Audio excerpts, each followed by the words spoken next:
The so-called Islamic State knows nothing of Islam's noble ideals, of its compassion, or of its solemn duty to care for and learn about our fellow men. They are violating the divine will.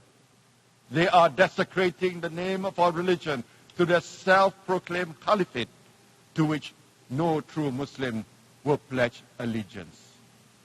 This is the message we must spread to Muslims and non-Muslims.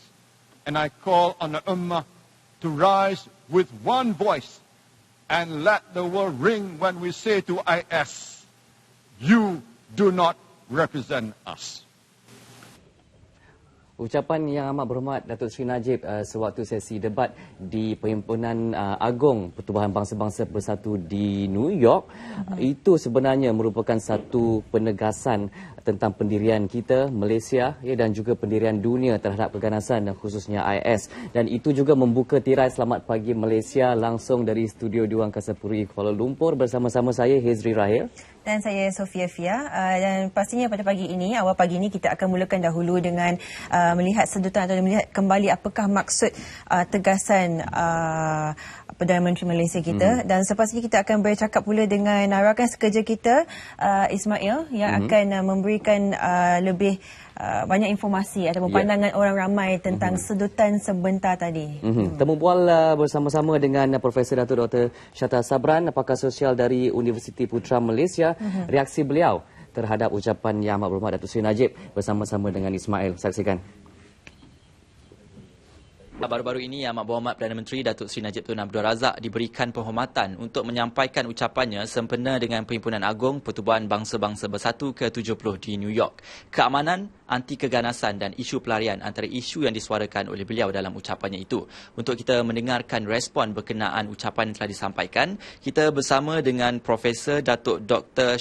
Muhammad Shatta bin Sabran, pakar sosial merangkap Timbalan Naib Chancellor Hal Ehwal Pelajar dan juga alumni Universiti Putra Malaysia. Baik Prof, kalau kita lihat kepada apa yang disampaikan itu, isu-isu keganasan dan juga keamanan antara isu yang mendasari ucapan Yang Amat Berhormat Perdana Menteri. Jadi bagaimana kita melihat ini juga merupakan pendirian kita sebagai Malaysia, sebuah negara Islam, dan juga pendirian kita sebagai pengerusi bagi mesyuarat negara-negara ASEAN. Pertama, terima kasih. Kita lihat isu keganasan yang berlaku dalam dunia pada hari ini bukanlah isu orang kata yang baru, dan telah banyak beberapa perkara yang telah berlaku. Bermula pada kalau kita lihat di awal tahun ini kita berbincang tentang isu Rohingya, kemudian sekarang melarat ke negara-negara Timur Tengah dan sebagainya. Dan kita sebenarnya beruntung kerana mempunyai seorang pemimpin Yang Amat Berhormat Perdana Menteri begitu berani bersuara untuk memberitahu dunia bahawa Malaysia mempunyai pendirian yang tegas dan memandang serius terhadap isu keganasan terutama yang melibatkan negara Islam. Dan kalau kita lihat rata-rata secara keseluruhan pada hari ini kebanyakan negara Islam mengambil pendekatan mendiamkan diri ataupun membisu, dan itu sebab kita merasa begitu teruja apabila Yang Amat Berhormat Perdana Menteri sanggup ataupun berani ke hadapan untuk mengambil langkah proaktif menyuarakan kepada dunia bahawa perkara ini amat serius dan satu perkara yang drastik ataupun yang immediate yang perlu dilaksanakan secara segera, perlu dilaksanakan sebelum perkara ini menjadi lebih buruk ataupun lebih ketara, kerana kesan yang disebut oleh Yang Amat Perdana Menteri bukan sekadar kepada negara tersebut atau dalam konteks ini Syria, tapi juga melibatkan negara-negara Islam yang lain.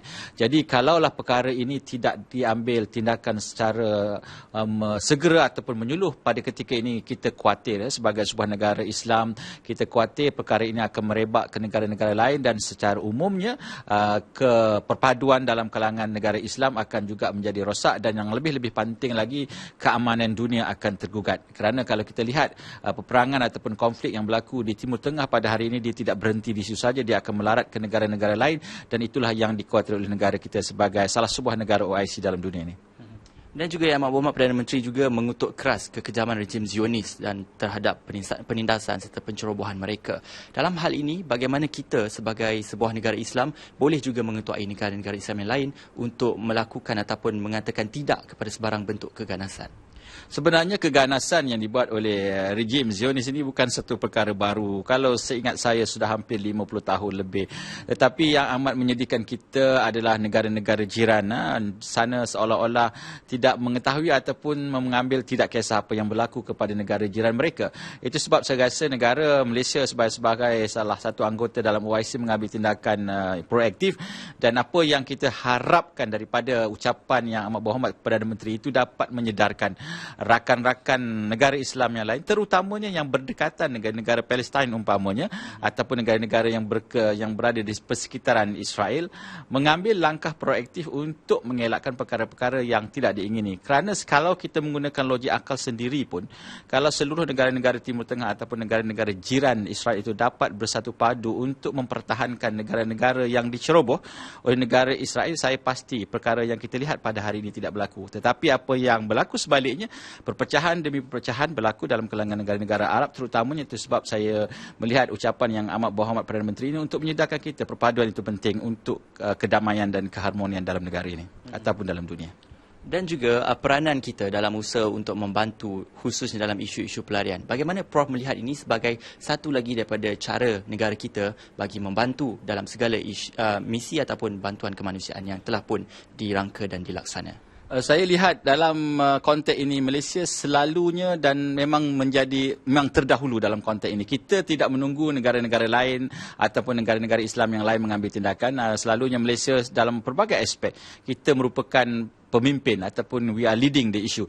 Dan saya melihat pendekatan yang diambil oleh Malaysia ini, kalaulah kita mengambil pendekatan tunggu dan lihat, biar negara-negara Islam lain mengambil tindakan dan barulah kita sebagai pengikut ataupun followers, sudah pasti saya rasa banyak keganasan dan kepincangan dan kerosakan akan berlaku. Jadi Malaysia sebagai sebuah negara Islam, kita mengambil pendekatan proaktif dan kita selalu menjadi pemimpin dalam isu-isu yang berkaitan dengan keganasan, dan selepas itu akan diikuti oleh negara-negara lain. Jadi saya mengharapkan perkara ini juga akan berlaku sedemikian, tapi alangkah baiknya kalau semua negara-negara Islam bersatu untuk melaksanakan tugas ini dalam keadaan yang orang kata kuat, dalam keadaan yang perpaduan yang kukuh, supaya banyak lagi isu-isu yang berlaku dalam kalangan umat Islam dapat diatasi dengan segera.